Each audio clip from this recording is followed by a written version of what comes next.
은퇴한 전직 여군 3스타 장군 강소령에게 딸 지안이 울며 전화를 걸어옵니다. 엄마, 나 오늘 시댁에서 맞았어. 아무도 말리지 않았어. 그 순간 평화로웠던 일상은 끝나고 어머니의 전쟁이 시작됩니다. 그 전에 잠깐 구독과 좋아요 눌러주시면 큰 힘이 됩니다. 오후 3시 나는 거실 소파에 앉아 책을 읽고 있었습니다. 은퇴 후 3년째 이런 평온한 일상이 익숙해졌다고 생각했어요. 30년간 군복을 입고 살았던 강소령이라는 이름 대신 이제는 그저 평범한 50대 여성으로 살아가고 있었죠. 창밖으로 보이는 가을 햇살이 따스했고 집안은 고요했습니다. 그런데 갑자기 휴대폰이 울렸어요. 발신자는 지안이었습니다. 평소보다 늦은 시간에 걸려온 전화라 약간 의외였지만 딸의 목소리를 듣는 것은 언제나 기뻤어요. 수화기를 들자마자 들려온 것은 예상과 전혀 다른 목소리였습니다. 엄마, 지안의 목소리가 떨리고 있었어요. 뭔가 잘못되었다는 것을 직감적으로 알 수 있었습니다. 30년 군 생활에서 단련된 예리한 감각이 순간적으로 깨어났죠. 지안아, 무슨 일이야? 나는 책을 내려놓고 몸을 바로 세웠습니다. 딸의 목소리에서 느껴지는 이상한 기운이 온몸을 긴장시켰어요. 엄마, 나 오늘 시댁에서 맞았어. 아무도 말리지 않았어. 그 순간 세상이 멈춘 것 같았습니다. 지안의 말이 귓속에서 맴돌았어요. 맞았다고? 내 딸이 누군가에게 폭력을 당했다는 말인가요? 심장이 빠르게 뛰기 시작했고 손에 든 휴대폰이 떨렸습니다. 뭐라고? 누가 널 때렸다는 거야? 목소리가 떨리는 것을 느꼈지만 최대한 침착하려 애썼어요. 하지만 내 안에 어떤 원시적인 감정이 끓어오르고 있었습니다. 어머니로서의 분노, 그리고 오랫동안 잠들어 있던 군인의 전투 본능이 동시에 깨어나고 있었어요. 태호가 때렸어. 시아버지, 시어머니도 다 보고 있었는데 아무도 말리지 않았어요. 오히려 내가 잘못했다고. 지안의 목소리에서 절망감이 느껴졌습니다. 내 딸이 그런 상황에 혼자 있었다는 생각에 가슴이 답답해졌어요. 왜 나는 그곳에 없었을까? 왜 내 딸을 지켜주지 못했을까 하는 자책감이 밀려왔습니다. 지금 어디 있어? 다쳤어? 집에 있어요. 멍이 들었는데 엄마, 어떻게 해야 할지 모르겠어요. 지안의 울음소리가 들렸습니다. 내 딸이 울고 있는데 내가 할 수 있는 것이 전화로 위로하는 것뿐이라니. 이런 무력감을 느껴본 것은 처음이었어요. 지금 바로 갈게. 문 잠그고 아무도 들어오게 하지 마. 나는 즉시 일어나 자동차 열쇠를 찾았습니다. 평소 차분하던 마음이 완전히 뒤바뀌어 있었어요. 지안이 살고 있는 곳까지는 차로 40분 정도 걸렸는데 그 시간이 너무 길게 느껴졌습니다. 차를 운전하면서 나는 계속 생각했어요. 사위 윤태호에 대한 기억들이 하나씩 떠올랐습니다. 결혼 전부터 뭔가 마음에 들지 않았던 부분들, 지안을 대하는 태도에서 느꼈던 미묘한 불편함들이 이제야 명확해지고 있었어요. 내가 너무 안일했나? 혼잣말을 중얼거리며 핸들을 꽉 잡았습니다. 군에서는 그렇게 예리하고 신중했던 내가 딸의 결혼 생활에서는 왜 이런 신호들을 놓쳤을까요? 아니면 알고 있었지만 인정하고 싶지 않아서 외면했던 걸까요? 지안의 집에 도착했을 때 나는 깊게 숨을 들이쉬었습니다. 문을 열고 나타난 딸의 모습을 보는 순간 내 안의 모든 것이 분노로 바뀌었어요. 왼쪽 뺨에 선명한 손자국이 있었고 입술 끝이 부어 있었습니다. 안경도 깨져서 테이프로 붙여놓은 상태였어요. 지안아, 딸을 꽉 안아주면서 나는 결심했습니다. 이것은 그냥 넘어갈 수 있는 일이 아니었어요. 내 딸에게 이런 짓을 한 사람을 절대 용서할 수 없었습니다. 은퇴한 장군이 아니라 한 사람의 어머니로서 말이죠. 그날 밤 지안이 잠든 후 나는 혼자 거실에 앉아 오랫동안 생각했습니다. 평화로웠던 일상은 이제 끝났어요. 새로운 전쟁이 시작된 것 같았습니다. 하지만 이번에는 국가를 위한 싸움이 아니라 내 딸을 위한 싸움이었죠. 다음 날 아침 나는 평소보다 일찍 잠에서 깼습니다. 지아는 아직 깊게 잠들어 있었지만 나는 더 이상 누워 있을 수 없었어요. 밤새 머릿속에서 정리한 계획들을 실행에 옮길 시간이었습니다. 우선 지안의 상처를 정확히 파악하고 기록해야 했어요. 지안아, 일어나자. 병원에 가야 해. 지안이 눈을 뜨자마자 나는 말했습니다. 딸의 얼굴은 어젯밤보다 더 심하게 부어 있었어요. 왼쪽 뺨의 멍은 더 선명해졌고 입술의 상처도 벌어져 있었습니다. 엄마, 괜찮아요. 병원까지 갈 필요는 괜찮지 않아. 정확한 진단을 받아야 해. 나는 단호하게 말했습니다. 이것은 단순한 치료가 아니었어요. 앞으로 벌어질 일들을 위한 중요한 증거 수집이었습니다. 군에서 배운 것 중 하나가 바로 정확한 정보와 증거의 중요성이었거든요. 병원에서 진료를 받는 동안 나는 의사에게 상세한 진단서 작성을 요청했습니다. 안면 타박상, 입술 열상, 그리고 목 부위의 미세한 압박 흔적까지 모든 것을 빠짐없이 기록해달라고 했어요. 어머님, 이런 상처는 보통 어떻게? 의사가 조심스럽게 물어봤지만 나는 간단히 대답했습니다. 가정폭력입니다. 정확한 진단서가 필요해요. 의사의 표정이 진지해졌어요. 그리고 더욱 꼼꼼하게 지안을 검진했습니다. 병원에서 나온 후 나는 지안과 함께 조용한 카페에 앉았어요. 이제 중요한 이야기를 나눌 시간이었습니다. 지안아, 엄마가 묻는 말에 정확하게 대답해줘. 이런 일이 처음이야? 지안이 고개를 숙였습니다. 그 모습만 봐도 답을 알 수 있었어요.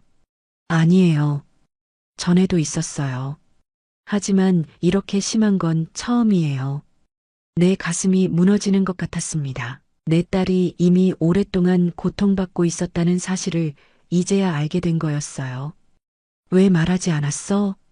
말씀드려도 어쩔 수 없을 것 같았어요.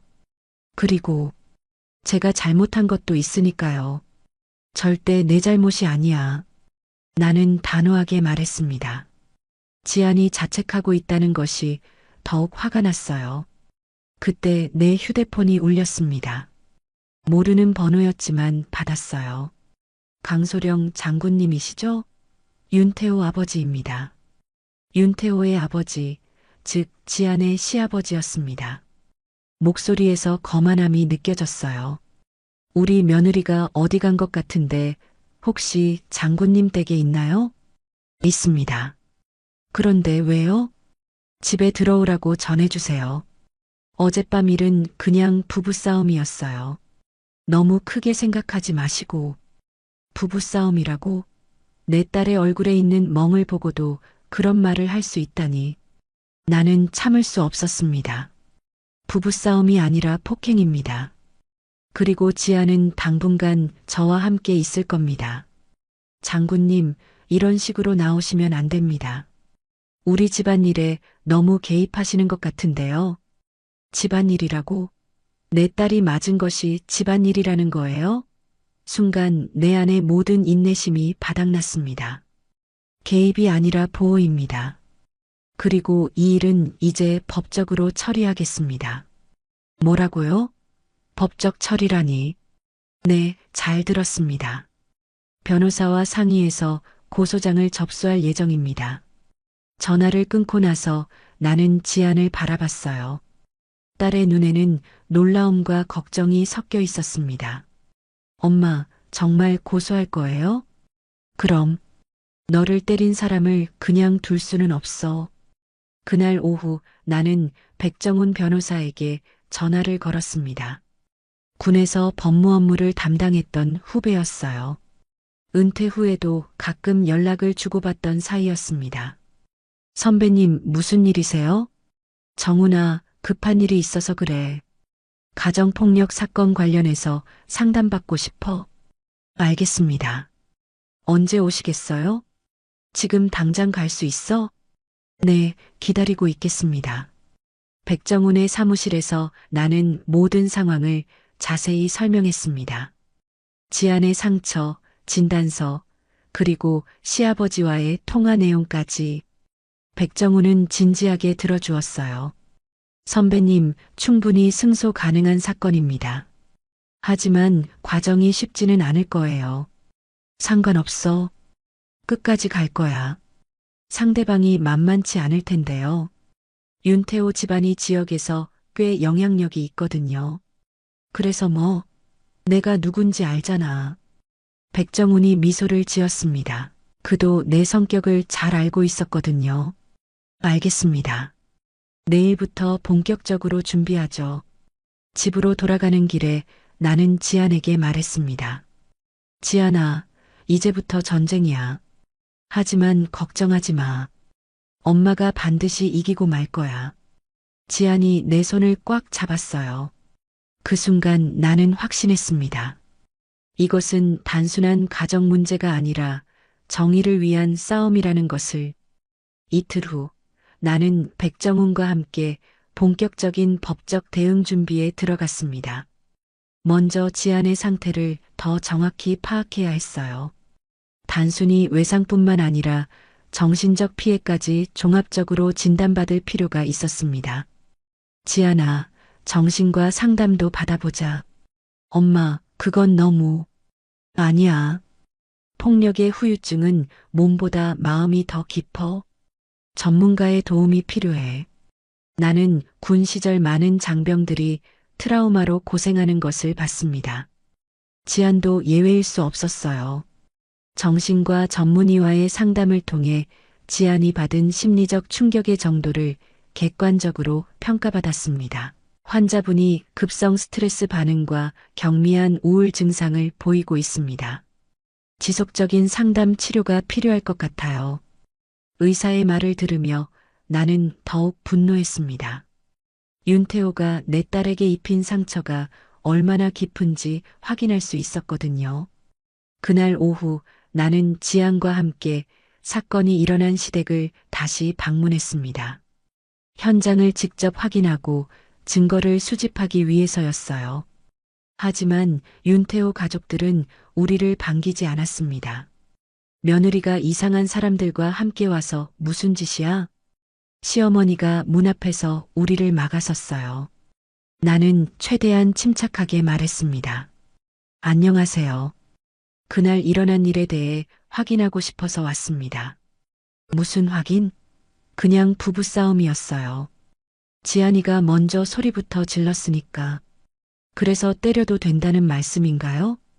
나의 질문에 시어머니가 당황하는 모습이 보였어요. 옆에서 백정훈이 차분하게 개입했습니다. 혹시 그날 상황을 목격하신 분들과 이야기할 수 있을까요? 누구세요, 당신? 변호사 백정훈입니다. 변호사라는 말에 집안 분위기가 급변했어요. 윤태호의 아버지가 나와서 우리를 째려봤습니다. 변호사까지 데리고 와서 뭘 하려는 거요? 사실 확인을 위해서입니다. 협조해 주시면 감사하겠습니다. 협조? 우리 집에 와서 협조를 요구해요? 나가세요. 결국 우리는 아무것도 얻지 못하고 돌아와야 했습니다. 하지만 그들의 반응 자체가 오히려 증거가 될 수 있었어요. 죄의식이 있기 때문에 그렇게 방어적으로 나오는 것이었으니까요. 선배님, 예상했던 반응이에요. 하지만 다른 방법들이 있습니다. 백정훈이 위로하듯 말했습니다. 어떤 방법? 주변 이웃들, 그리고 윤태호의 과거 행적을 조사해 보는 거죠. 이런 사람들은 보통 정과가 있기 마련이에요. 그 말을 듣고 나는 고개를 끄덕였습니다. 적을 알아야 이길 수 있다는 것이 군의 기본 원칙이었거든요. 며칠 후 백정훈이 가져온 소식은 충격적이었습니다. 선배님, 윤태호에게 정과가 있어요. 어떤? 대학 시절 데이트 폭력으로 피해 신고가 접수된 적이 있습니다. 하지만 피해자가 합의해서 처벌받지는 않았어요. 나는 소름이 돋았어요. 윤태호가 상습적인 폭력자였다는 뜻이었습니다. 피해자와 연락할 수 있나? 노력해 보겠습니다. 하지만 쉽지 않을 거예요. 그날 밤 나는 지안과 진지한 대화를 나눴습니다. 지안아, 태호가 너한테 처음 손을 댄 게 언제야? 지안이 망설이더니 조용히 대답했어요. 결혼하고 6개월 정도 지났을 때요. 처음엔 밀치는 정도였는데 왜 그때 말하지 않았어? 제가 참으면 될 줄 알았어요. 그리고 태호도 미안하다고 했고 내 가슴이 찢어지는 것 같았습니다. 내 딸이 그런 고통을 혼자 견뎌왔다니. 앞으로는 절대 혼자 참지 마. 알겠어? 네, 엄마. 다음 날 나는 예상치 못한 전화를 받았습니다. 윤태호 본인에게서 온 전화였어요. 장모님, 안녕하세요. 목소리가 평소와 달리 조심스러웠습니다. 무슨 일이지? 그날 일 때문에 연락드렸어요. 제가 너무 흥분해서 지안이한테 미안하다고 전해주세요. 직접 와서 사과하지 그래. 그러고 싶은데 지안이가 만나주지 않을 것 같아서요. 당연하지. 너한테 맞았는데 왜 만나겠어? 장모님, 정말 죄송합니다. 다시는 그런 일 없을 거예요. 하지만 나는 그의 말을 믿을 수 없었어요. 이미 상습성이 확인된 상황에서 말로만 하는 사과는 의미가 없었습니다. 태호야, 너는 이미 기회를 많이 가졌어. 이제는 법이 판단할 일이야. 법이요? 설마 고소하시려는 건 아니죠? 이미 준비 중이야. 전화 너머로 윤태호의 당황하는 소리가 들렸습니다. 그제서야 사태의 심각성을 깨달은 모양이었어요. 장모님, 제발 한 번만 더 기회를 주세요. 정말 달라질게요. 기회는 이미 끝났어. 나는 단호하게 전화를 끊었습니다. 이제 진짜 전쟁이 시작되는 것 같았어요. 하지만 나는 준비가 되어 있었습니다. 내 딸을 지키기 위해서라면 무엇이든 할 수 있었거든요. 고소장을 접수한 지 일주일 후 예상치 못한 일이 벌어졌습니다. 지역 신문에 우리 가족에 대한 기사가 실린 것이었어요. 제목부터 충격적이었습니다.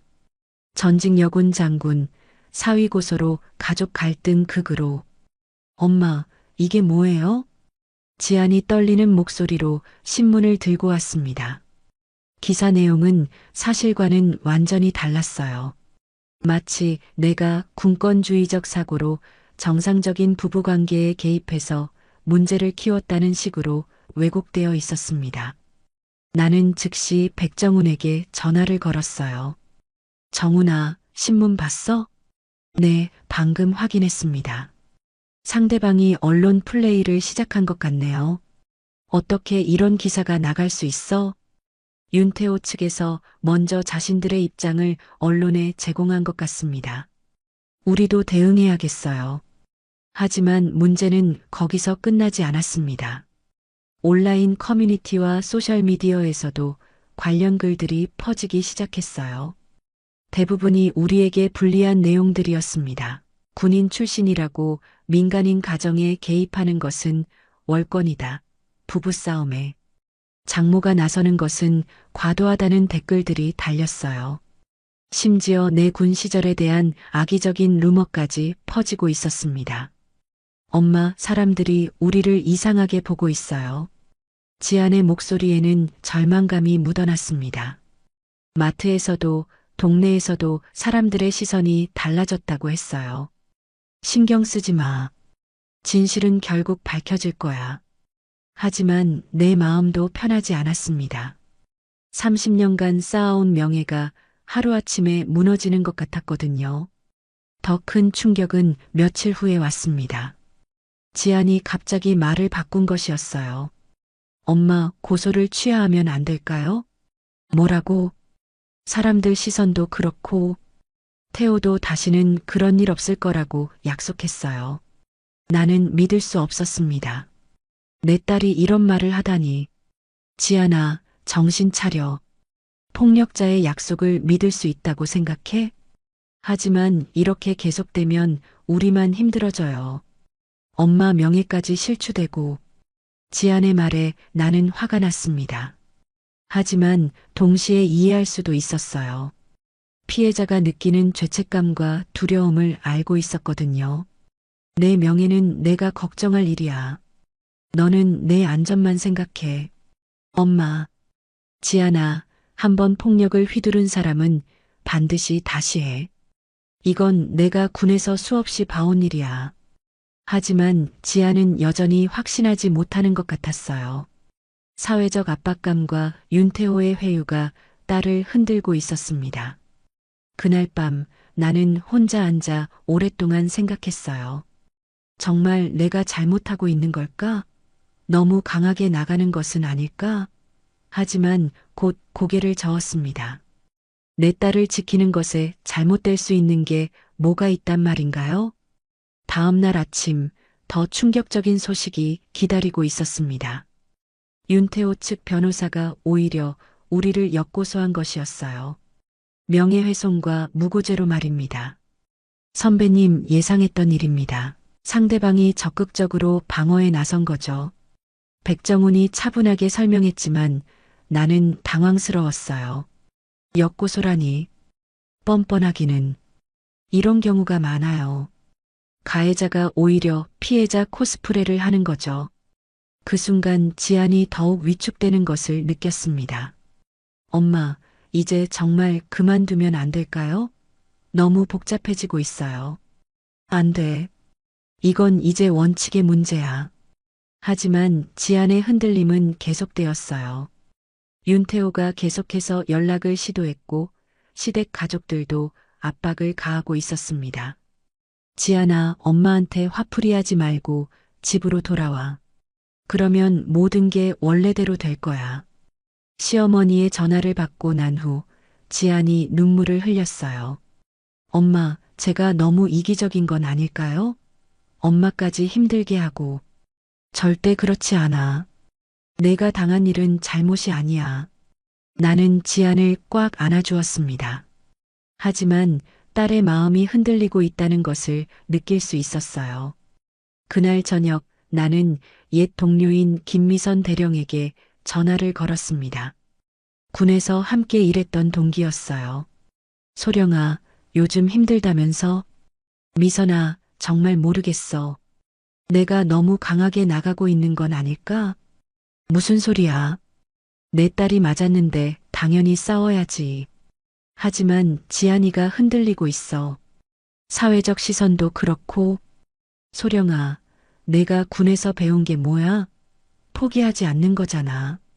김미선의 말이 내 마음을 다잡아 주었습니다. 그래, 나는 포기할 수 없었어요. 내 딸을 위해서, 그리고 다른 피해자들을 위해서도 말입니다. 고마워, 미선아. 끝까지 가볼게. 그래야지. 내가 이기면 다른 여성들에게도 희망이 될 거야. 전화를 끊고 나서 나는 다시 한번 결심을 다졌습니다. 어떤 역풍이 불어도 딸이 흔들려도 나는 끝까지 싸울 것이었어요. 이것은 단순한 개인적인 복수가 아니라 정의를 위한 싸움이었거든요. 역고소가 접수된 지 며칠 후 지안의 상태가 급격히 악화되었습니다. 밤마다 악몽에 시달리고 낮에는 멍하니 창밖만 바라보고 있었어요. 식사도 제대로 하지 않았고 말수도 현저히 줄어들었습니다. 지안아, 뭔가 더 있는 거 아니야? 나는 조심스럽게 물어봤어요. 군 경험상 이런 극도의 위축은 단순한 폭행 때문만은 아니었습니다. 더 깊은 트라우마가 있을 가능성이 높았거든요. 아니에요, 엄마. 그냥 피곤해서 그래요. 하지만 지안의 눈빛에서 뭔가 숨기고 있다는 것을 느낄 수 있었어요. 딸이 혼자 감당하기 어려운 무언가를 안고 있는 것 같았습니다. 그날 밤 지안이 갑자기 내 방으로 들어왔어요. 얼굴이 창백했고 눈은 빨갛게 부어 있었습니다. 엄마, 말씀드릴 게 있어요. 지안이 침대 끝에 앉으며 떨리는 목소리로 말했습니다. 나는 직감적으로 중요한 이야기가 나올 것이라는 걸 알았어요. 뭔데, 천천히 말해봐. 사실, 태호가 저를 때린 건 이번이 처음이 아니에요. 나는 이미 알고 있었지만 지안의 입에서 직접 듣는 것은 달랐습니다. 그리고 지안이 말을 멈췄어요. 뭔가 더 큰 비밀이 있는 것 같았습니다. 뭐가 더 있어? 작년에 제가 임신했었어요. 나는 깜짝 놀랐습니다. 임신? 그런 얘기는 처음 듣는 것이었어요. 임신했었다고?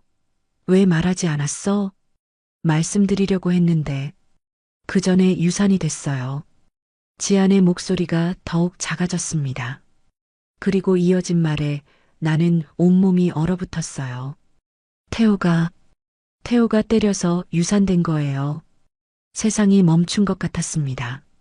내 딸이 임신 중에 폭행을 당해서 아이를 잃었다니. 그보다 더 잔혹한 일이 있을까요? 뭐라고? 나는 믿을 수 없다는 표정으로 지안을 바라봤어요. 하지만 딸의 눈에서 거짓을 찾을 수 없었습니다. 임신 사실을 태호한테 말했는데 갑자기 화를 내면서 제 배를 발로 찼어요. 아직 준비가 안 됐다면서. 지안이 울기 시작했습니다. 그동안 혼자 감당해왔던 고통이 터져 나오는 것 같았어요. 왜 그때 말하지 않았어? 누구한테 말해요? 태호는 일부러 그런 게 아니라고 했고 시댁에서는 제 몸 관리 탓이라고 했어요. 나는 주먹을 꽉 쥐었습니다. 윤태호뿐만 아니라 그 가족들까지 내 딸을 고립시키고 괴롭혔다는 게 분명했어요. 병원에는 갔어? 갔어요. 하지만 태호가 따라와서 의사한테 실수로 넘어졌다고 했어요. 그럼 의료 기록이 있겠네? 있을 거예요. 하지만 지안이 또 말을 멈췄습니다. 하지만 뭐? 그 후에 태호가 더 조심스럽게 때렸어요. 흔적이 안 남게. 내 가슴이 무너지는 것 같았어요. 내 딸이 그런 지옥 같은 생활을 해왔다니.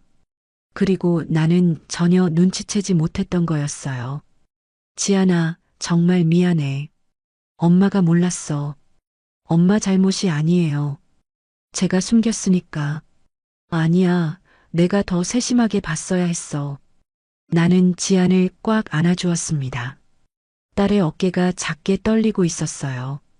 얼마나 외로웠을까, 얼마나 무서웠을까 하는 생각에 눈물이 났습니다. 엄마, 이제 어떻게 해야 해요? 당연히 끝까지 싸워야지. 이제 더욱 확실한 증거가 생겼잖아. 하지만 사람들이 더 이상하게 볼 텐데. 상관없어. 진실이 중요한 거야. 다음 날 아침 나는 즉시 백정훈에게 연락했습니다. 정훈아, 새로운 사실이 밝혀졌어. 지안의 유산 사건에 대해 모든 것을 설명했어요. 백정훈의 목소리가 진지해졌습니다. 이건 단순한 폭행이 아니라 상해죄에 해당할 수 있어요. 의료 기록을 확보해야겠습니다. 할 수 있어? 노력해 보겠습니다. 이 정도면 승소 확률이 훨씬 높아져요. 하지만 동시에 나는 다른 걱정도 들었어요. 이 사실이 알려지면 지안이 더 큰 상처를 받을 수도 있었거든요. 정훈아, 이 부분은 최대한 조심스럽게 처리해줘. 물론입니다. 지안 씨의 프라이버시를 최우선으로 하겠어요. 그날 오후 나는 지안과 함께 산책을 나갔어요. 오랜만에 밖으로 나온 지안의 얼굴에 조금씩 생기가 돌고 있었습니다. 엄마 말씀드리고 나니까 조금 후련해요. 그럼 다행이야. 혼자 감당하지 말고 엄마한테 다 말해. 네. 그런데 엄마, 제가 너무 늦게 말한 것 같아서 죄송해요. 늦은 게 아니야. 지금이라도 말해줘서 고마워. 우리는 조용한 공원 벤치에 앉았어요. 지안이 내 손을 잡으며 말했습니다. 엄마, 이번엔 정말 끝까지 가고 싶어요. 정말? 네. 더 이상 도망치고 싶지 않아요. 그리고 다른 여성들이 저처럼 당하지 않게 하고 싶어요. 지안의 눈에서 새로운 결의를 읽을 수 있었어요. 딸이 진정한 용기를 찾은 것 같았습니다. 그래, 우리가 함께 싸우자. 네, 엄마. 그날 밤 나는 일기장에 썼어요. 오늘 지안이가 진실을 말했다. 내 딸이 겪은 고통이 이렇게 깊었다니. 하지만 이제 우리는 더 강해졌다. 이건 내 복수가 아니라 모든 엄마들의 싸움이야. 윤태호가 내 딸에게 그리고 내 손자에게까지 저지른 만행을 절대 용서할 수 없었어요.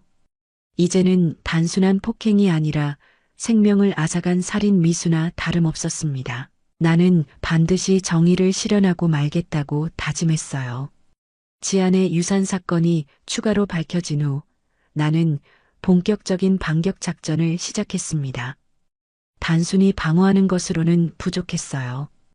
윤태호와 그 가족의 실체를 세상에 드러내야 했습니다. 정훈아, 윤태호 가문에 대해 더 자세히 조사해보자.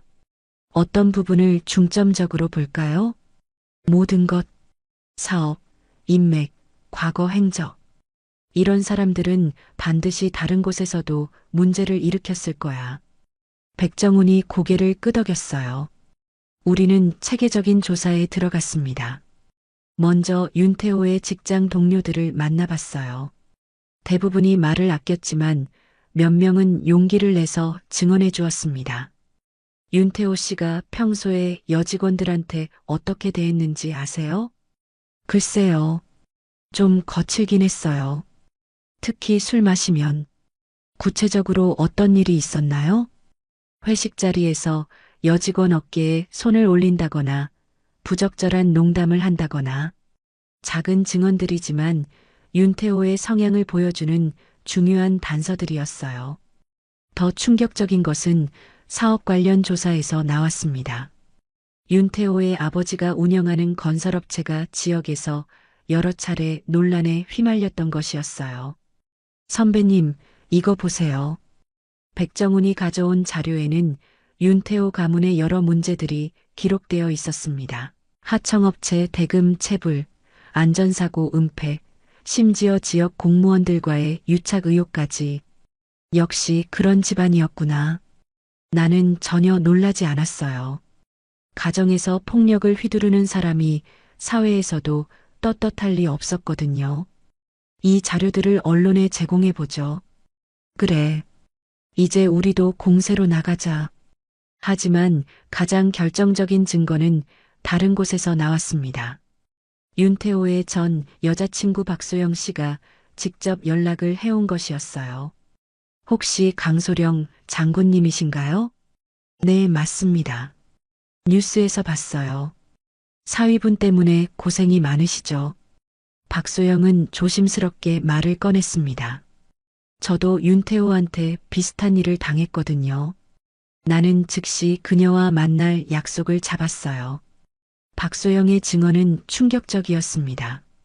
대학교 3학년 때 사귀었는데 처음엔 잘해줬어요. 하지만 점점 폭력적으로 변했죠. 어떤 식으로요?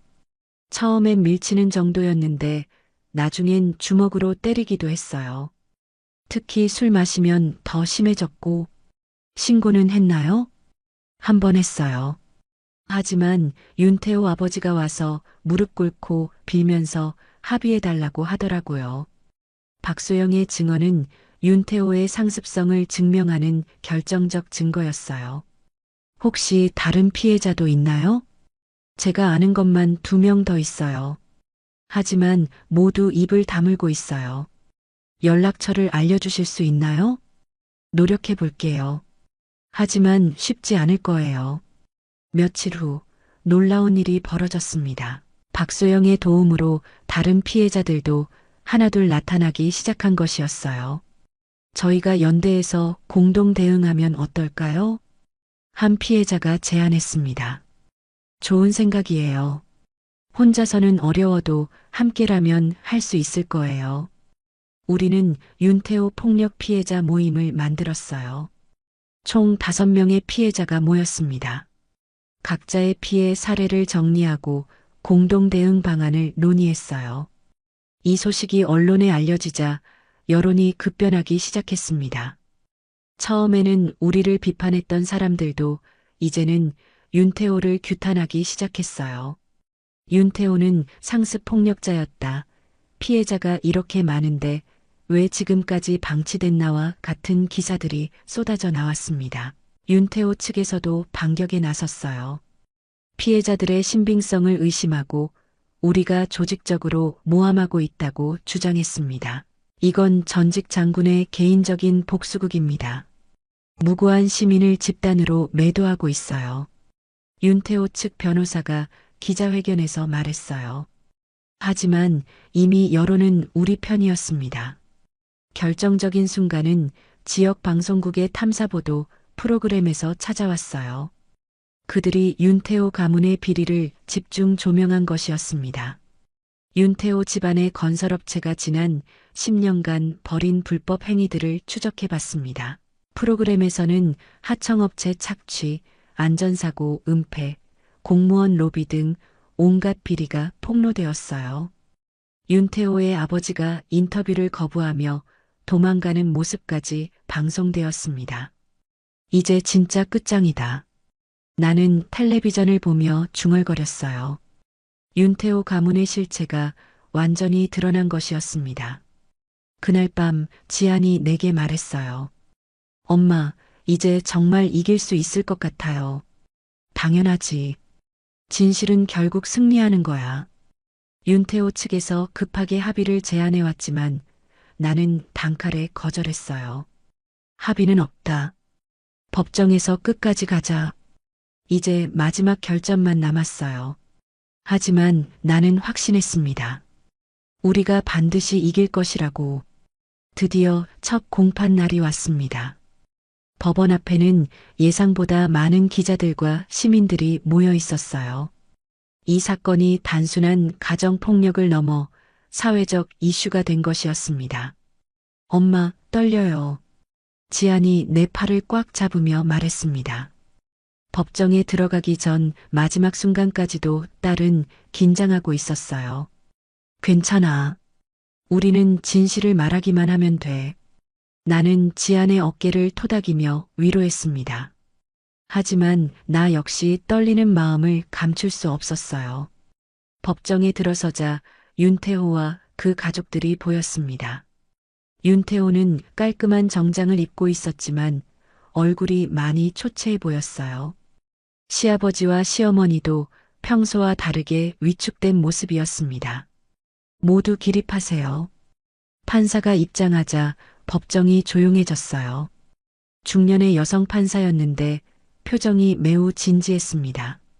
강지한 씨와 윤태호 씨 간의 폭행 사건 첫 번째 공판을 시작하겠습니다. 재판이 시작되었어요. 먼저 검사가 공소사실을 낭독했습니다. 피고인 윤태호는 작년 11월부터 올해 9월까지 수차례에 걸쳐 부인인 피해자 강지한을 폭행했으며 특히 작년 12월에는 피해자가 임신 중임에도 불구하고 복부를 가격하여 유산에 이르게 했습니다. 공소사실이 낭독되자 방청석에서 작은 소란이 일었어요. 임신 중 폭행으로 인한 유산이라는 부분이 사람들에게 충격을 준 것 같았습니다. 윤태호 측 변호사가 일어나 반박했어요. 피고인은 고의적으로 피해자를 폭행한 사실이 없으며 유산 역시 다른 원인에 의한 것입니다. 이는 이혼을 유리하게 이끌기 위한 피해자 측의 과장된 주장입니다. 나는 분노가 치밀어 올랐어요. 아직도 뻔뻔하게 거짓말을 하고 있었습니다. 먼저 피해자 강지한 씨의 증언을 듣겠습니다. 지안이 증인석에 섰어요. 딸의 다리가 떨리고 있는 것을 볼 수 있었습니다. 선서하겠습니다. 저는 양심에 따라 숨김없이 사실대로 말할 것을 맹세합니다.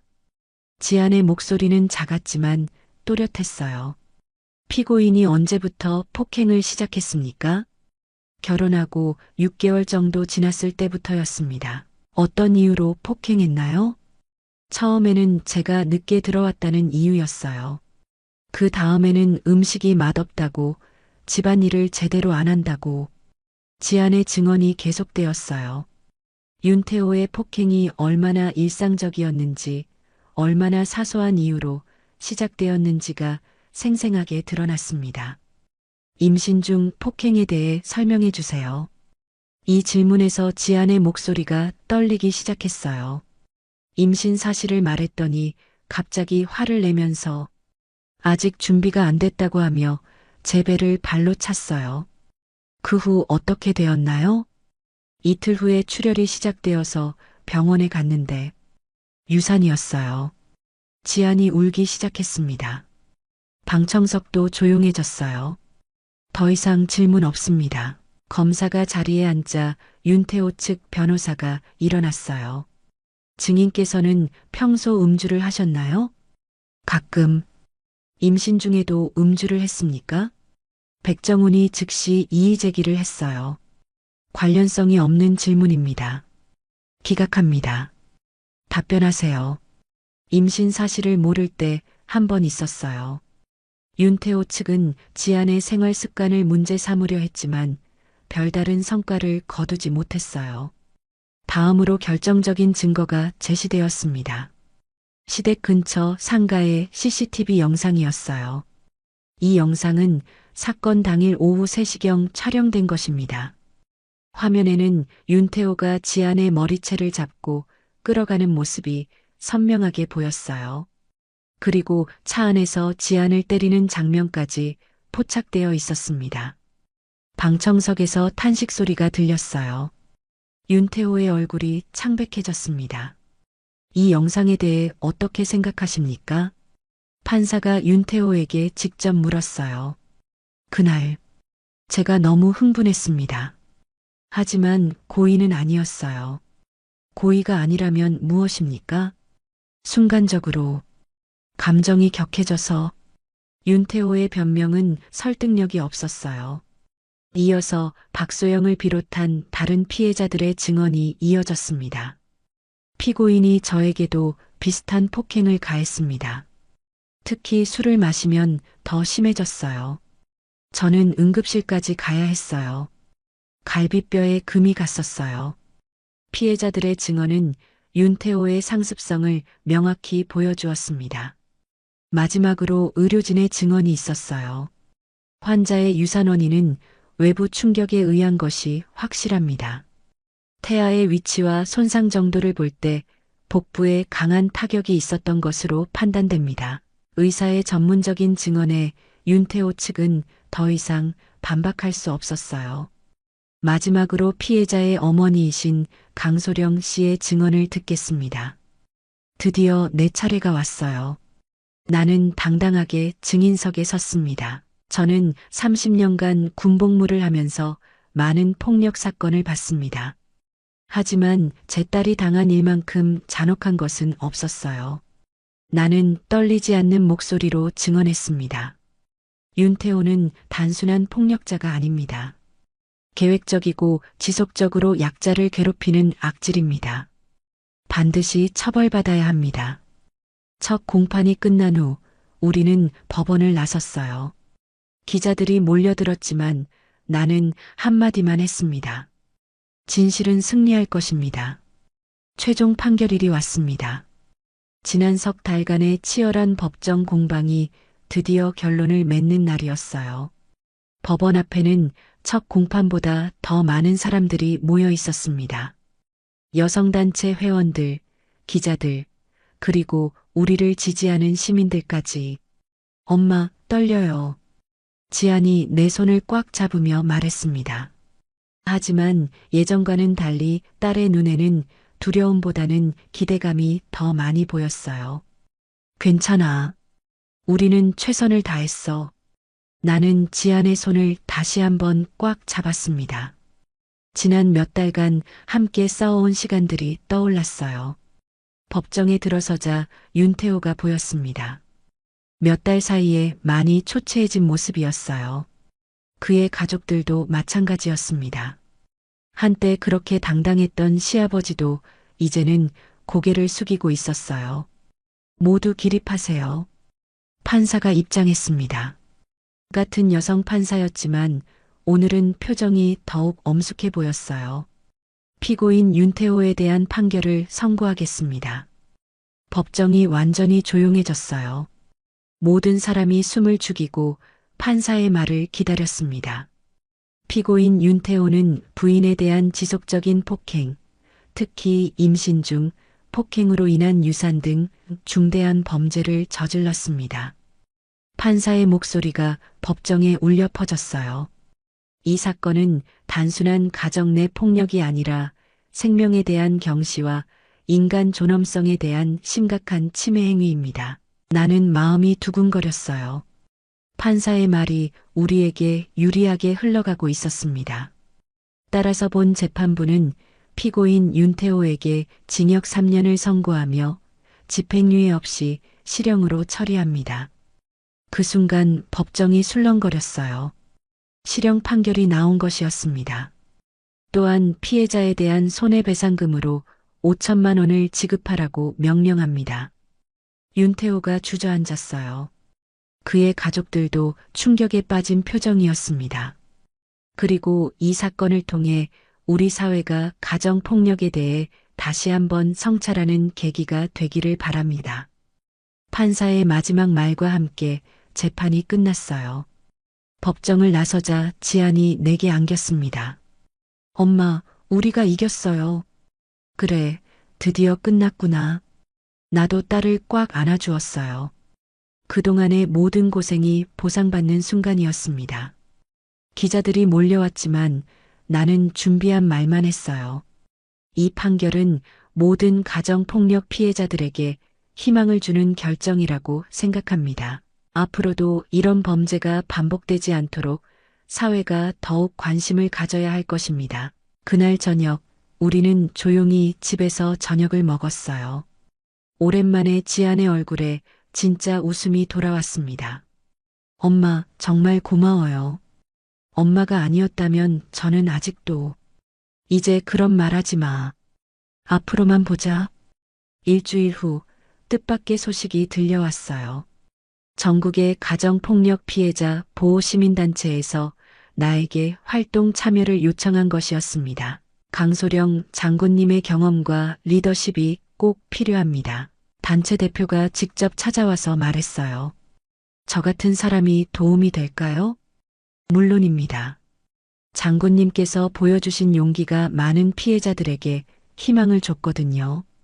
나는 잠시 고민했어요. 은퇴 후 조용히 살고 싶었는데 다시 공적인 활동을 하는 것이 맞을까요? 엄마 하세요. 지안이 등을 밀어주었어요. 저 같은 피해자들을 도와주세요. 엄마가 해주신 것처럼. 그래, 해보자.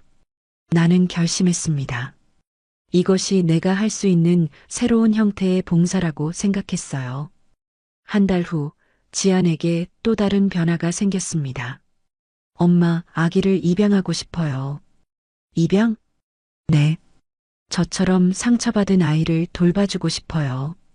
지안의 말에 나는 감동했어요. 그렇게 큰 상처를 받았는데도 다른 생명을 보살피고 싶다는 마음을 가지다니. 좋은 생각이야. 엄마가 도와줄게. 6개월 후 지안은 생후 6개월 된 여자아이를 입양했어요. 이름은 강희망이라고 지었습니다. 엄마, 희망이가 정말 예뻐요. 지안이 아기를 안고 웃는 모습을 보니 가슴이 뭉클했어요. 그렇게 아픈 경험을 했는데도 다시 사랑할 수 있는 용기를 찾은 딸이 자랑스러웠습니다. 나는 이제 피해자 보호 시민단체에서 활발하게 활동하고 있어요. 매주 상담센터에서 피해자들을 만나고 법적 지원을 해주고 있습니다. 강소령 선생님, 정말 고맙습니다. 선생님이 아니었다면 저는 아직도. 상담을 마친 한 피해자가 눈물을 흘리며 말했어요. 괜찮아요. 이제 새로운 시작이에요. 나는 그녀의 손을 잡으며 위로했습니다. 이런 순간들이 내게 새로운 보람을 주었어요. 어느 날 저녁 지안과 희망이와 함께 공원을 산책하다가 벤치에 앉았어요. 엄마, 행복해요. 지안이 희망이를 무릎에 올리고 말했습니다. 나도 그래. 나는 딸과 손녀를 바라보며 미소를 지었어요. 그렇게 힘들었던 시간들이 이제는 추억이 되어 있었습니다. 엄마, 우리가 싸워서 이긴 게 맞죠? 그럼 당연하지. 앞으로도 계속 싸울 거예요? 그래. 강소령 장군은 이제 엄마로서, 할머니로서 다시 싸울 준비가 되어 있어. 하늘에는 별들이 반짝이고 있었어요. 평범하지만 소중한 일상이 다시 시작된 것이었습니다. 우리는 정의를 이겼고 삶을 되찾았어요. 그리고 앞으로도 계속 싸워나갈 것입니다. 다른 피해자들을 위해서, 더 나은 세상을 위해서. 오늘도 귀한 시간 내어 끝까지 시청해주신 구독자 여러분 진심으로 감사드립니다. 오늘의 이야기가 마음을 울렸다면 구독과 좋아요, 댓글 부탁드립니다. 계산기가 모두 고장났을 때 외국인 계약직이었던 제가 암산으로 모든 고객의 계산을 완벽하게 해내며 처음으로 인정받았던 순간. 하지만 그 후 재고실에서 발견한 수상한 숫자들의 패턴이 더 큰 비밀을 숨기고 있었습니다. 과연 어떤 비밀이 숨겨져 있었을까요? 오늘의 이야기 시작합니다. 그 전에 잠깐 구독과 좋아요 눌러주시면 큰 힘이 됩니다. 어릴 때부터 숫자가 좋았습니다. 다른 아이들이 만화책을 읽을 때 저는 아버지의 가계부를 들여다보곤 했죠. 숫자들이 줄지어 서 있는 모습이 마치 정돈된 퍼즐처럼 보였거든요. 하나하나 맞춰가며 답을 찾아내는 그 순간이 참 좋았습니다. 하지만 모든 게 변했어요. 아버지의 사고 이후 우리 집은 하루아침에 무너져 내렸습니다. 병원비며 생활비며 숫자로 가득했던 가계부는 이제 빨간 글씨로 도배되었죠. 어머니는 밤낮 없이 일하셨고 저도 아르바이트를 전전했습니다. 그래도 빚은 눈덩이처럼 불어만 갔어요. 하리나, 미국 가자. 어머니가 어느 날 갑자기 말씀하셨습니다. 거기서 다시 시작하는 거야. 낯선 땅에 발을 디뎠을 때의 그 막막함은 지금도 생생합니다. 영어라는 높은 벽 앞에서 저는 한없이 작아졌죠. 사람들의 말소리가 마치 외계어처럼 들렸고 간단한 대화조차 버거웠습니다. 그렇지만 숫자만큼은 달랐어요. 1, 2, 3, 2든 1, 2, 3든 숫자는 어디서나 똑같잖아요. 동네 마트에 일자리를 구하러 갔을 때도 그 생각이었습니다.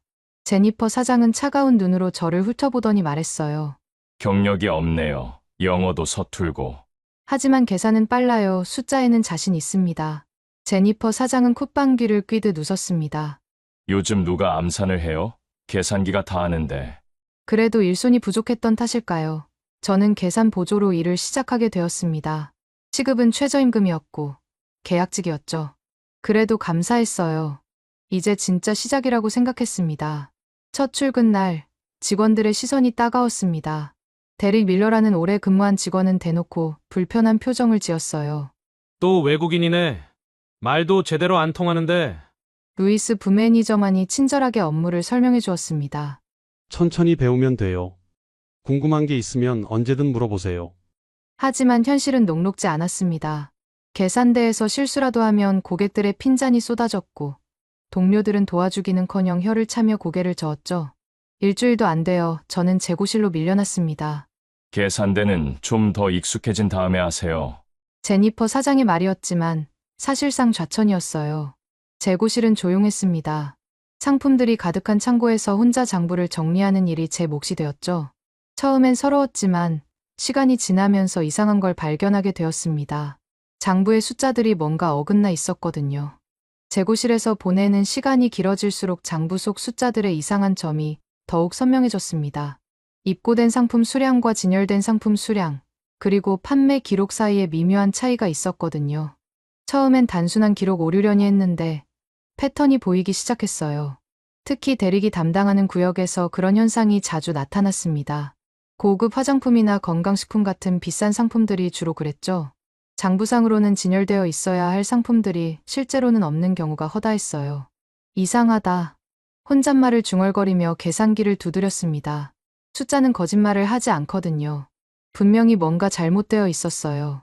그런데 어느 토요일 오후 마트 전체 시스템이 다운되는 일이 벌어졌습니다. 계산대 모든 기계가 먹통이 되어버린 거죠. 고객들은 긴 줄을 서서 기다리고 있었고 직원들은 우왕좌왕했습니다. 어떻게 하지? 본사에 연락해서 기사를 부르자. 언제 올지 모르는데 고객들이 다 가버리겠어. 제니퍼 사장은 초조해했고 루이스 부매니저도 난감해했어요. 그때 저도 모르게 입이 열렸습니다. 제가 해볼게요. 모든 시선이 저에게 집중되었습니다. 대릭은 비웃듯 말했어요. 뭘 한다고? 계산기도 없는데. 암산으로 하면 돼요. 사람들은 반신반의했지만 다른 방법이 없었습니다.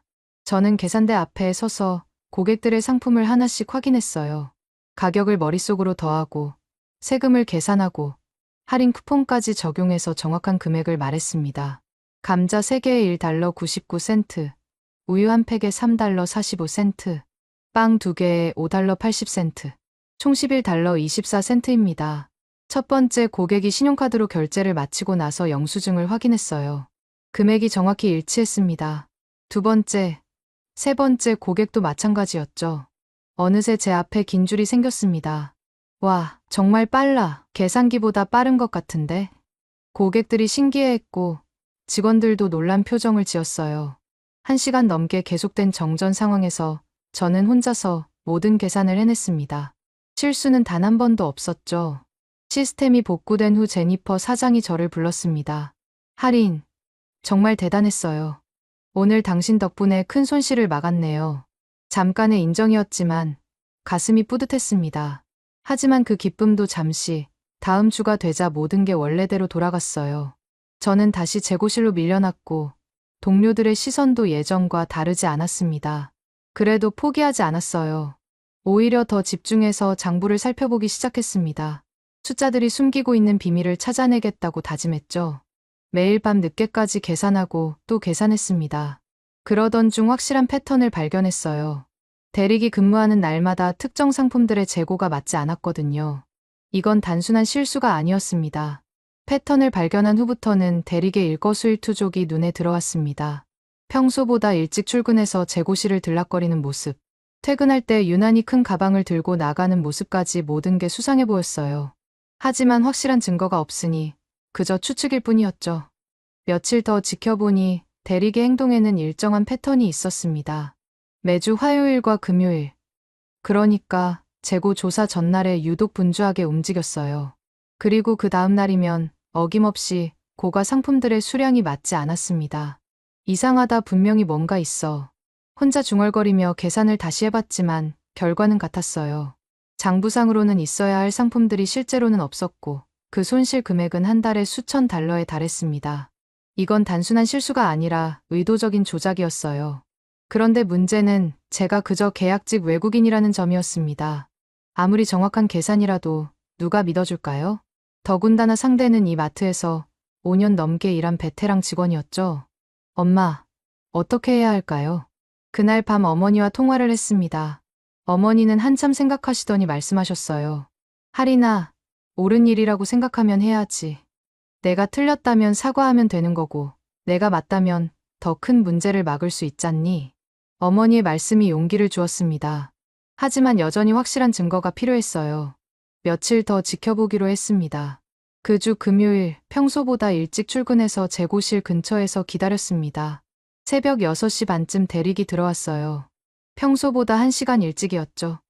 조심스럽게 뒤를 따라가 보니 대릭은 고급 화장품 코너에서 뭔가를 하고 있었습니다. 상자 몇 개를 가방에 넣고 있었어요. 그리고는 장부에 뭔가를 적더니 서둘러 나갔습니다. 제 심장이 쿵쾅거렸어요. 드디어 결정적인 순간을 목격한 거죠. 대릭이 나간 후 그 자리를 확인해 보니 역시나였습니다. 비싼 화장품 몇 개가 사라져 있었고 장부에는 파손으로 인한 폐기라고 적혀 있었어요. 하지만 실제로는 파손된 상품이 전혀 없었죠. 이제 확실해졌다. 그 순간 뒤에서 목소리가 들렸습니다. 뭐 하는 거야? 깜짝 놀라서 돌아보니 대릭이 서 있었어요. 언제 돌아온 건지 모르겠지만 대릭의 얼굴은 굳어 있었습니다. 아, 그냥? 재고 정리하고 있었어요. 여기는 내 담당 구역이야. 함부로 건드리지 마. 대릭의 목소리에는 경고의 의미가 담겨 있었습니다. 하지만 저는 물러설 수 없었어요. 이미 너무 많은 걸 봤거든요. 그날 이후 대릭은 저를 더욱 경계했습니다. 재고실에 올 때마다 제가 뭘 하고 있는지 유심히 지켜봤죠. 하지만 저도 포기하지 않았어요. 모든 증거를 수집하고 정리하기 시작했습니다. 매일 밤 집에서 계산하고 또 계산했어요. 대리의 행동 패턴, 사라진 상품들의 목록, 조작된 장부 기록들까지 모든 걸 문서로 정리했습니다. 숫자는 거짓말을 하지 않으니까요. 대리의 경계심이 더욱 강해진 후로는 직접적인 증거를 잡기가 어려워졌습니다. 하지만 저는 포기하지 않았어요. 대신 더 치밀하게 계획을 세웠죠. 매일 아침 일찍 출근해서 전날 밤 사이에 변화된 재고 상황을 체크하고 대리의 근무 시간과 재고 변동을 연결해서 분석했습니다. 분명히 패턴이 있어. 한 달간 모은 자료를 펼쳐놓고 살펴보니 명확한 그림이 그려졌어요. 대리기 근무하는 날마다 고가 상품들이 사라졌고 그 손실 금액은 월 평균 3,000달러에 달했습니다. 1년이면 36,000달러가 넘는 거대한 손실이었죠. 하지만 여전히 결정적인 증거가 부족했습니다. 대리기 실제로 상품을 가져가는 현장을 목격해야 했어요. 그래서 며칠 더 지켜보기로 했습니다. 그 주 화요일, 평소보다 더 일찍 출근했습니다. 새벽 6시에 마트 뒷문 근처에서 기다리고 있었죠. 얼마 후 대리의 차가 들어섰어요. 평소보다 1시간 일찍이었습니다. 조심스럽게 뒤를 따라가 보니 대리근 직원 입구로 들어가지 않고 화물 반입구 쪽으로 향했어요. 그리고는 키를 꺼내서 문을 열었습니다.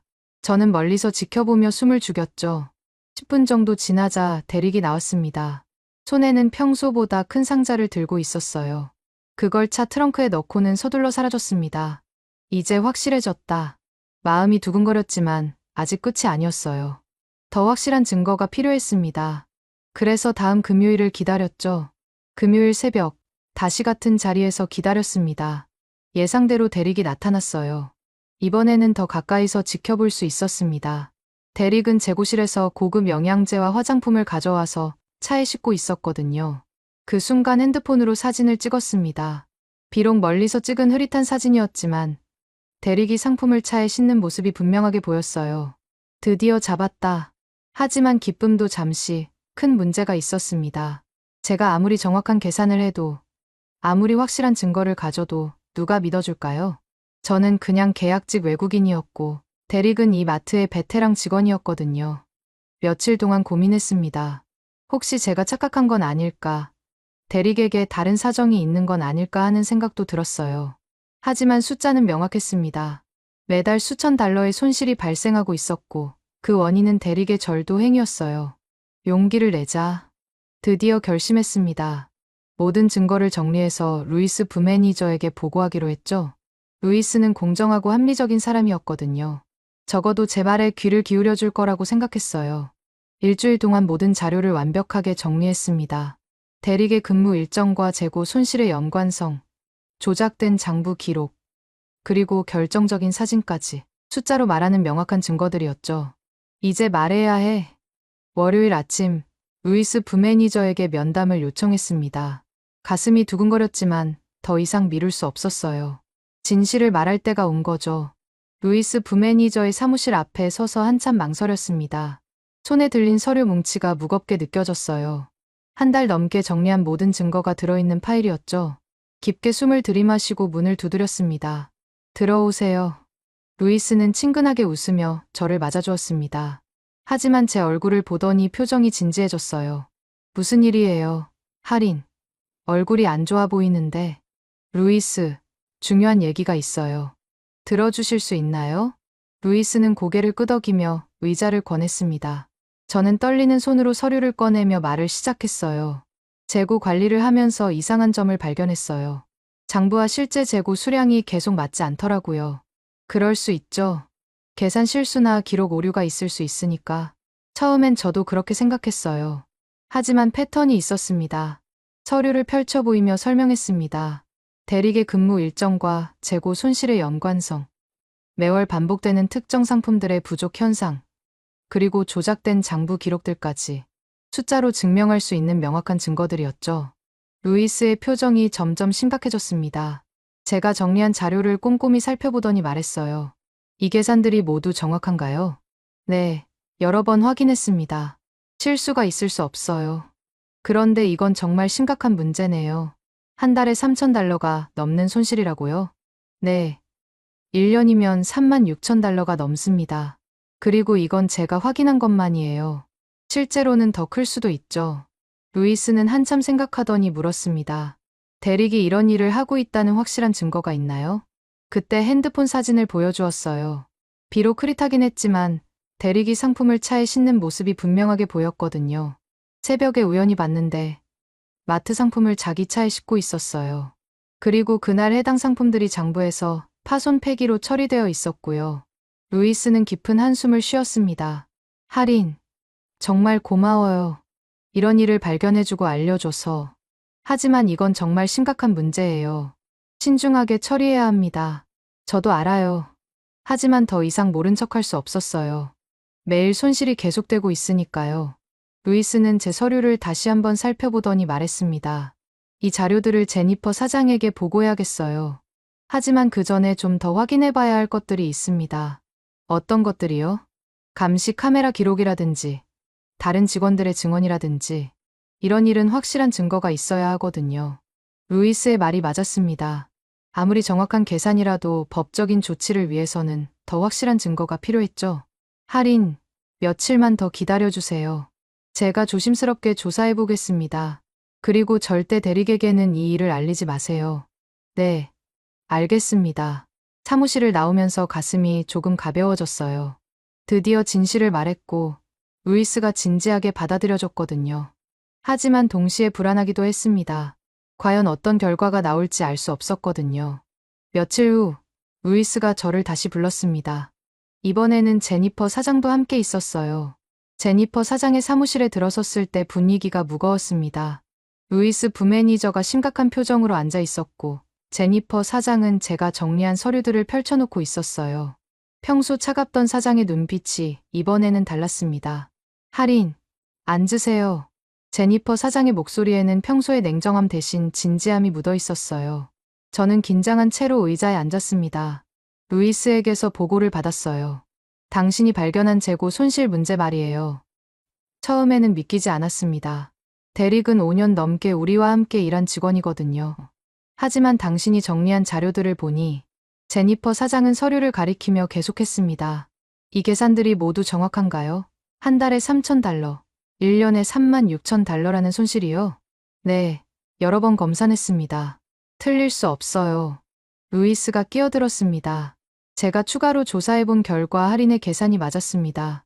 그리고 감시 카메라도 확인해봤는데 제니퍼 사장의 표정이 더욱 굳어졌어요. 루이스는 노트북을 열어서 화면을 보여주었습니다.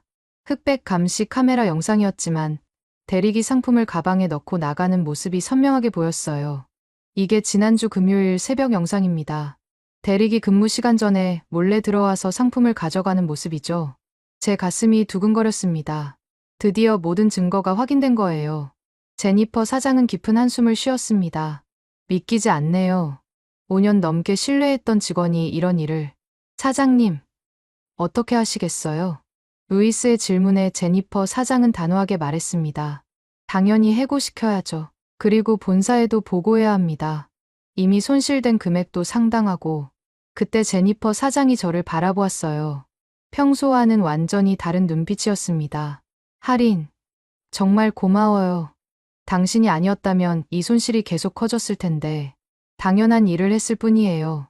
아니에요. 이런 세밀한 계산과 분석은 누구나 할 수 있는 게 아니거든요. 정말 대단합니다. 루이스도 고개를 끄덕이며 말했어요. 할인의 숫자 감각은 정말 뛰어나요. 이런 복잡한 패턴을 혼자서 찾아낸 게 놀랍습니다. 처음으로 진심 어린 인정을 받는 순간이었어요. 지금까지의 모든 무시와 차별이 한순간에 사라지는 것 같았습니다. 할인, 당신에게 제안이 있어요. 제니퍼 사장이 갑자기 말했습니다. 재고 관리 책임자 자리가 곧 비게 될 것 같은데 관심 있나요? 순간 귀를 의심했어요.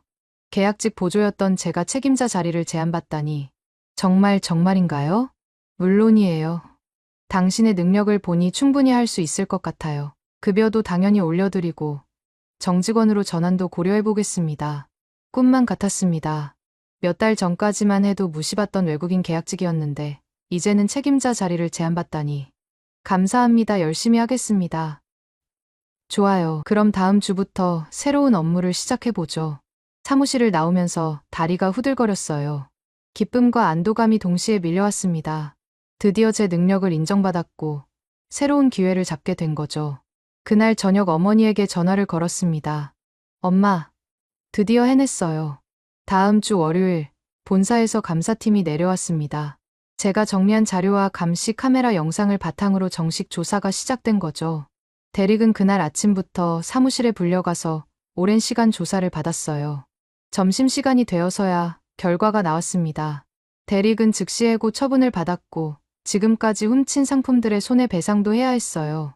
5년 넘게 함께 일했던 동료가 하루아침에 사라진 거죠. 믿기지 않아. 대릭이 그런 사람이었다니. 다른 직원들도 충격을 받은 모습이었습니다. 하지만 저에게는 다른 의미였어요. 드디어 정의가 실현된 거니까요. 할인, 정말 대단해요. 어떻게 그런 걸 다 알아냈어요? 동료들이 저를 보는 시선이 완전히 바뀌었습니다. 예전의 무시와 차별 대신 존경과 감탄이 담겨 있었어요. 오후에는 제니퍼 사장이 전 직원을 모아놓고 발표했습니다. 앞으로 할인이 재고 관리 책임자로 일하게 됩니다. 이번 일로 그녀의 능력을 충분히 확인했거든요. 박수가 터져 나왔습니다. 진심 어린 박수였어요. 몇 달 전만 해도 저를 무시하던 사람들이 이제는 인정해주고 있었습니다. 새로운 업무는 생각보다 복잡했습니다. 단순히 숫자를 맞추는 것뿐만 아니라 직원들과의 소통, 공급업체와의 협상, 매출 분석까지 다양한 일들이 기다리고 있었어요. 하지만 두렵지 않았습니다. 오히려 설렜죠. 할인, 이번 주 매출 분석 자료 좀 부탁드려요. 네, 내일까지 준비해 드릴게요. 이제는 다른 직원들이 저에게 업무를 요청하는 상황이 되었어요. 처음에는 어색했지만 점점 익숙해졌습니다. 한 달이 지나자 확실한 변화가 보였습니다. 재고 관리 시스템이 체계화되었고 손실률도 현저히 줄어들었어요. 매주 정확한 분석 리포트를 작성해서 제니퍼 사장에게 보고했습니다. 할인, 정말 잘하고 있어요. 매출도 늘고 손실도 줄었네요. 제니퍼 사장의 칭찬에 가슴이 뿌듯했습니다. 하지만 더 중요한 건 직원들과의 관계였어요. 이제는 저를 믿고 따라주는 분위기가 형성되었거든요. 할인, 이 상품 주문량 어떻게 생각해요? 계산해보니 이번 주에는 조금 적게 주문하는 게 좋을 것 같아요. 제 의견을 존중해주고 제 판단을 신뢰해 주었습니다. 더 이상 외국인 계약직이 아니라 동등한 동료로 대해주는 거죠. 그러던 어느 날 제니퍼 사장이 저를 불렀습니다. 할인, 좋은 소식이 있어요. 무슨 소식인가요? 본사에서 당신의 성과를 높이 평가했어요. 그래서 새로 개점하는 매장의 매니저 자리를 제안하고 싶다는군요. 순간 귀를 의심했어요. 매니저라니 몇 달 전까지만 해도 상상도 못했던 일이었거든요. 정말인가요? 네, 당신이라면 충분히 할 수 있을 거예요. 어떻게 생각하세요? 새로운 도전이었습니다. 더 큰 책임과 더 많은 기회가 기다리고 있었어요. 하지만 두렵지 않았습니다. 이제는 자신이 있었거든요. 해보겠습니다. 좋아요. 다음 달부터 새 매장에서 시작하시면 됩니다. 그날 밤 어머니에게 전화를 걸었어요. 엄마, 제가 매니저가 되었어요. 새 매장의 첫날, 거울을 보며 매니저 명찰을 달았습니다. 김아린 매니저라고 적힌 작은 플라스틱 조각이었지만 무게가 남달랐어요. 몇 년 전 처음 미국에 왔을 때를 생각하면 꿈만 같았습니다. 새 매장은 생각보다 컸고 직원들도 15명이나 되었어요. 첫 회의에서 자기소개를 할 때 여전히 떨렸지만 이제는 다른 종류의 떨림이었습니다. 두려움이 아니라 설렘이었죠. 안녕하세요. 새로 부임한 김아린 매니저입니다. 잘 부탁드려요. 직원들의 반응은 다양했습니다. 호기심 어린 시선, 약간의 의구심, 그리고 기대감까지. 예전에 저라면 그 시선들이 부담스러웠을 텐데 이제는 오히려 동기부여가 되었어요. 매니저님, 첫 주 계획이 어떻게 되나요? 계산대 직원인 마리아가 물었습니다. 20대 초반의 밝은 성격을 가진 직원이었어요. 우선 매장 운영 현황을 파악하고 여러분들과 충분히 이야기해보고 싶어요. 숫자도 중요하지만 사람이 더 중요하니까요. 이 말이 진심이었습니다. 예전에는 숫자만 봤다면 이제는 그 숫자 뒤에 있는 사람들의 이야기를 보게 되었거든요. 첫 주는 정말 바빴습니다. 재고 시스템을 점검하고 매출 데이터를 분석하고 직원들과 1대1 면담을 했어요. 각자의 고민과 제안을 들어보니 매장 운영에 대한 새로운 시각이 생겼습니다. 매니저님, 이 구역 진열을 좀 바꿔보면 어떨까요? 고객들이 자주 물어보는 상품들이거든요. 27살의 제임스가 제안했습니다. 3년 동안 이 매장에서 일한 베테랑이었어요.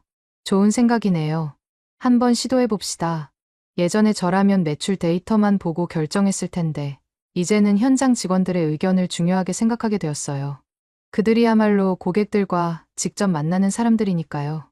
한 달이 지나자 확실한 변화가 나타났습니다. 직원들의 제안을 받아들여 진열을 재배치하고 근무 스케줄도 효율적으로 조정했어요. 무엇보다 팀워크가 좋아졌습니다.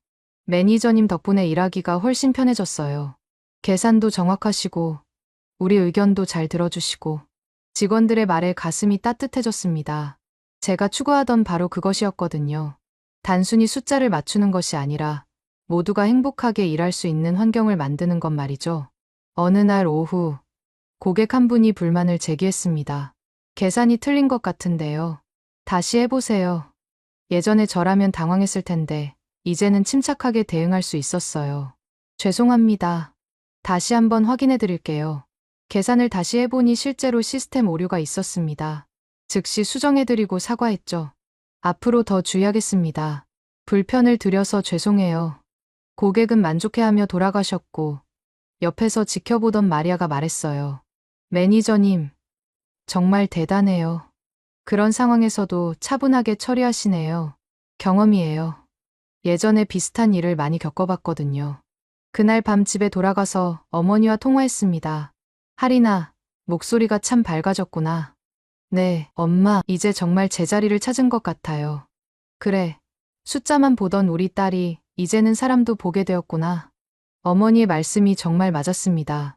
예전에는 장부의 숫자만 중요하다고 생각했는데, 이제는 그 숫자 뒤에 숨어 있는 사람들의 이야기가 더 소중하다는 걸 알게 되었어요. 매장을 운영하면서 깨달은 건 숫자는 시작일 뿐이라는 거였습니다. 정확한 계산은 기본이고, 그 위에 사람에 대한 이해와 배려가 더해져야 진정한 성공을 만들 수 있다는 것이죠. 이제 저는 더 이상 숫자만 보는 사람이 아닙니다. 계산대 너머에 서 있는 고객들의 마음을, 함께 일하는 동료들의 생각을, 그리고 무엇보다 저 자신의 성장을 보게 되었어요. 숫자는 여전히 중요하지만 그 숫자 너머에 있는 사람들이 훨씬 더 소중하다는 걸 배웠습니다. 몇 년 전 처음 미국에 왔을 때의 두려움과 설렘, 그리고 지금의 자신감과 책임감. 모든 게 하나의 여정이었습니다. 숫자로 시작해서 사람으로 완성되어가는 제 인생의 가장 소중한 이야기였죠. 오늘도 귀한 시간 내어 끝까지 시청해 주신 구독자 여러분 진심으로 감사드립니다. 오늘의 이야기가 마음을 울렸다면 구독과 좋아요, 댓글 부탁드립니다.